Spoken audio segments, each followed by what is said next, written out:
Xbox has been having a pretty cracking June so far this year, and I tell you what, I'm really excited for what Team Green are bringing us down the line. From brand new hardware announcements like the ROG Ally X, alongside some brand new game announcements at the Xbox Showcase, is a thrilling time to be in the Xbox camp. And in today's video, we have a ton of news to cover that's happened over this past week. With that, my name is Fletcher, and this is Xbox Nation. If you are new here or just returning, I cover everything from Xbox news, reviews, and updates every single day. So if you want to keep in the know with everything Xbox, then make sure you subscribe down below. Now, with that out of the way, let's get into the incredible news that's been going on for this week.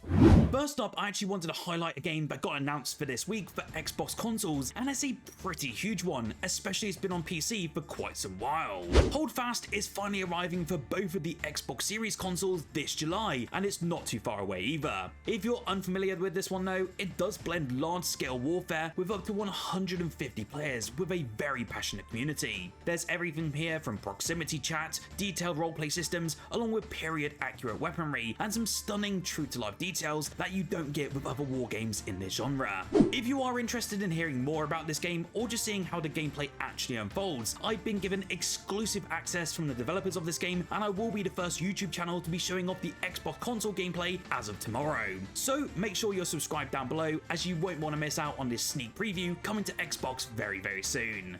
Obviously, the biggest news of this week just seemingly came out of nowhere, and that's because Xbox President Sarah Bond came out on stage in the YouTube video that went up this Wednesday explaining the partnership between Xbox and AMD, and especially for the next generation of Xbox consoles. Xbox's Sarah Bond did mention in the video how this next generation hardware lineup does include console, handheld, PC, cloud, and accessories, and then hints at how the next generation consoles will be in your living room and in your hands. Sarah goes on as well to say how this AMD partnership will deliver the next generation of graphics innovation, resulting in a deeper level of visual quality, as well as immersive gameplay and player experiences enhanced with the power of AI. It was also mentioned that backwards compatibility will be a key part of the next generation of Xbox consoles, and I've chucked up the line they've said on screen now. We look to maintain compatibility with your existing library of Xbox games. Finally, there was also a reference to delivering an Xbox experience that's not actually locked to a single store and tied to one device, with Team Xbox working closely alongside the Windows team to make Windows the #1 platform for gaming. Sarah does say that it's all about building a platform that's always there with you across multiple devices.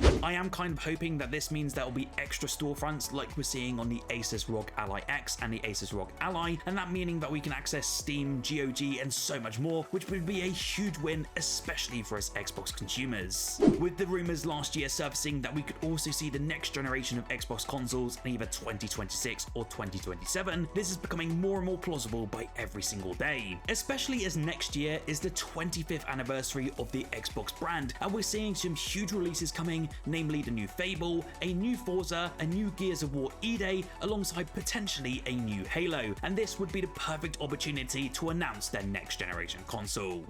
On the back of this awesome announcement earlier in the week, AMD's Dr. Lisa Su has now talked about how their backwards compatibility plans are delivering on a promise for Xbox fans and developers alike. Speaking in a short clip that was posted this Thursday, Sue talks about how AMD's partnership with Microsoft really does go beyond building custom chips for Xbox consoles, adding that the work going into next generation is all about backwards compatibility in mind as well. With Xbox not going into nitty-gritty details about its next generation platform yet, apart from the ROG Xbox Ally of course, it's clear that the compatibility with existing libraries is a major focus for Team Green. I am kind of glad to hear this as well, as backwards compatibility is hugely important and has become a staple feature of this Xbox ecosystem.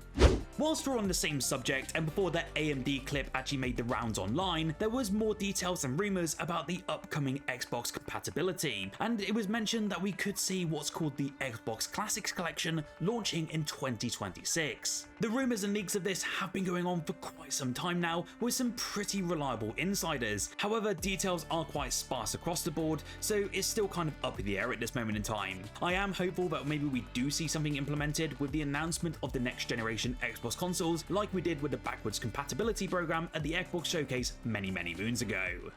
Earlier this year, Bungie came out and unveiled their extraction shooter known as Marathon, and safe to say it's had a very tumultuous period, including lots of controversies, a pretty bad alpha period, and some disappointment, especially with the unveiling. Well, on the back of all of this discourse, Bungie have now put out a statement and have delayed Marathon indefinitely, with them revealing more details about the launch and potentially more about the game this fall. I'm really not surprised this has happened, especially with all the controversies, the stolen artwork, and so much more. And for one, I'm kind of pretty happy it has been delayed, as I feel like the game is pretty dead at this point. With Bungie saying that we won't hear from the Marathon team again until this fall, I'm going to assume that its upcoming extraction shooter will now actually miss 2025 altogether. I feel this is best for the overall team, especially as there's been tons of rumours online and dev confirmations that they always wanted more time, as ultimately the project was never finished. What do you think about this delay for Marathon? Were you excited to dive in its original September launch, or are you like me and think the game is already dead? You'll have to let me know in the comments below. After months and months of long and arduous waiting, alongside some very mixed messaging, ancient Chinese RPG Black Myth Wukong finally got a release date for Xbox consoles earlier this month. It finally feels real as well, as digital pre-orders are now available on the Xbox Store, and as a little bonus as well for all of us Xbox console owners. There is currently a 20% launch discount on the Xbox Store right now, and that now brings the game's price down to just £43.99 or $47.99 on the Xbox Series X and S consoles, which certainly seems like a fair price in the current market, but considering that I've seen this game lower on different competing platforms, I'm still a bit mixed about this price tag for now. Anyway, all of you who are eager to get a pre-order locked in for this one can do so right now, with the above discounted applied on the Xbox Store. If you are one of those people, it might be worth clearing some of the storage space as well on your console, as Black Myth Wukong is now showing up as a 110GB download, and safe to say that's a pretty large one. The Gears of War Reloaded Beta Weekend 2 is about to begin, and it starts this evening, and prior to this second and final beta test for the upcoming remaster, the Coalition has announced some extra goodies for all of us fans to get stuck into. First and foremost, the second beta period will be slightly longer than Weekend 1. The upcoming test now runs from 12 PM PT on June 20th to 9 PM PT on June 22nd, with the beta carrying into the early hours of Monday morning in certain regions. Alongside this time extension though, the devs have also revealed that the classic execution mode will be making its way to this weekend, alongside fan favourite game modes like King of the Hill and a batch of fresh maps, both of which were already announced. For all of us in the UK, just like myself, the beta will be going live until 5 AM on Monday morning, so safe to assume that many of us will be really dreary-eyed when waking up for work on Monday morning after a night of diving into the swarm. For me personally, I really did enjoy diving into the Gears of War Reloaded beta last weekend. The visual improvements were quite welcome, and it was good to finally be back. This is just a remaster though of the Ultimate Edition of Gears of War, which we currently have on Xbox Game Pass, so if you don't want to dive into it, you're not really missing much at this point.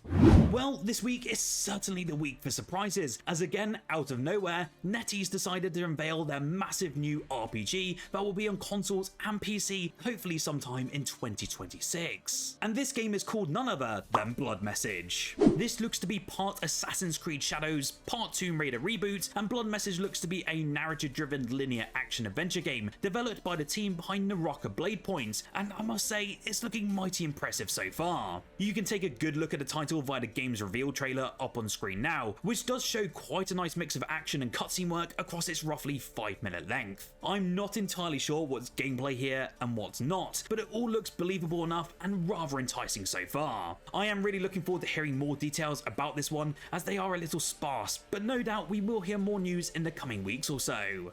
I have to say, we've seen a ton of new Xbox Game Pass announcements this June already, but if you want one more Game Pass announcement, we are getting a brand new update for an existing title that's already on the service. If you're a fan of Ark Survival Ascended, you can dive into the Ragnarok DLC right now with your Game Pass subscription. Upon doing some digging for this video, this free DLC actually reintroduces a massive 144km map that's been rebuilt for Ark Survival Ascended with extra biomes, unforgettable landmarks, and brand new secrets. A lot of this content though is actually returning from Ragnarok's original release back on Ark Survival Evolved, although there will be some new stuff as well, such as a Bison Companion and 4 new islands in the form of the Scotland expansion, Alpines, Redwood expansion, and Deserts expansion. As mentioned, you can get the Ark Ragnarok Ascended update entirely for free as long as you've either bought the base game or have access to it via your Xbox Game Pass subscription, although you do have to claim it on the Xbox Store first. A pretty huge update has actually arrived for one of the biggest games worldwide, and I know so many of you have been eagerly anticipating this update since it was revealed many moons ago. Minecraft's vibrant visuals update will officially release for both of the Xbox Series consoles and other platforms on the 17th of June this year. This means that as of Tuesday, you should be seeing a significantly improved visual experience in Minecraft for your Xbox console. I did actually have a chance to check out the vibrant visuals update in the insider preview last month, and I have to say the visuals were absolutely phenomenal. However, the frame rate was certainly less than desired, so I really hope that Mojang had plenty of time to iron out the kinks, and I want to see if any of you have played it since its launch on the Xbox consoles. The best thing though is that if you haven't actually tried out the visuals update already, it should automatically apply to your version of Minecraft, either if you've purchased it or with via Xbox Game Pass. If you're not a massive fan of this visuals update as well, you can also turn this off in the settings. It really is your call. I can't believe we're finally seeing this update, as it was announced all the way back before the Xbox Series consoles launched all the way back in 2020. So what is your favourite Xbox update or announcement for this week? Are you looking forward to this Xbox and AMD partnership, or what's your thoughts about the next generation of Xbox consoles? I'd be keen to have chats with you in the comments below. Remember to like this video if you enjoyed, and subscribe for more Xbox news, reviews and updates every single day. A big shout out as well to our channel members for your continued support, and if you want to join for early access to videos, Discord member chats, exclusive emotes and so much more, then click that join button down below. Whilst you're here though, why don't you check out the video on screen now, as I covered the huge Xbox sale going on in the Xbox Store right now, and I tell you what, there's a lot of gems that you don't want to miss.